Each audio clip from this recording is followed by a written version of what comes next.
Welcome back to Your Eye on Health with Dr. Sudip Bose from Medical Center Hospital. Doc, thanks so much for joining us. Great to be here. I just got back from Cancun. It was a great time, but the whole time I was there, I was paranoid about drinking the water or getting food poisoning, eating the food there. Is this pretty common? Food poisoning is very common. I mean, for those of you out there who've had a bad piece of meat, a bad piece of chicken, and had a one-night stand with the toilet, and experience that typhoon circling around in your belly, you know how bad this can be. And when you did have these symptoms, did you have anything more serious than in the past when you've had food poisoning? Have you had anything more serious than vomiting, diarrhea? Have you had, for instance, blood in your stools? Nothing ever like that. No, I've never experienced that. So most of the time, it just runs its course. You have some vomiting, diarrhea, there's some sort of invasion by some bug, some virus, bacteria, and your body has its own way of getting rid of it through vomiting and through diarrhea.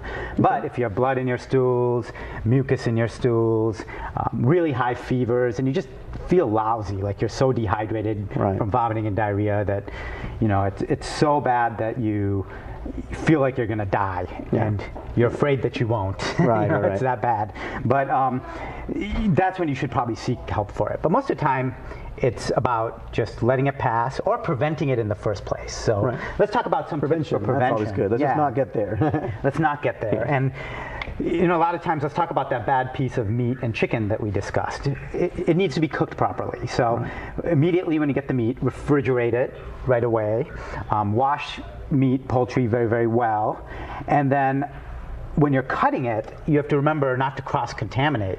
There's been cases, you know, there was a case fairly recently of a little girl, sad case. The little girl actually had a pretty bad outcome, and it was from eating a watermelon. But what was done was the same surface was used to cut the watermelon at this restaurant that was used to cut raw meat. So again, it's that bacteria. And it's so easily, like you said, it can transmit so easily on something else. Right, and cooking the meat, let's talk about cooking out there.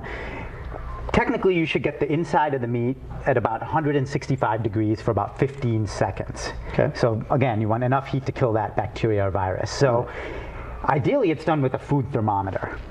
And you know, you can't judge by the temperature of the oven. You can't even judge by if the meat is pink or red inside, because you know, it may not have reached that critical temperature.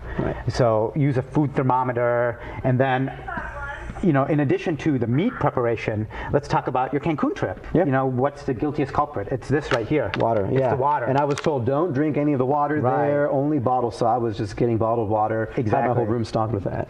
But you know what? You can do everything right. You can take that trip to Mexico or wherever where you may not be able to drink the water, and you can be good about drinking bottled water, but you eat an apple that's washed in faucet water. You eat, you know, a salad that's washed in water. You have ice cubes in a drink that they serve you, which is not with, the ice cubes aren't with bottled water. So you have to look out for, you know, whatever that bacterial source could be. In the kitchen, this is often guilty. Sponges. You should toss these pretty frequently, you know.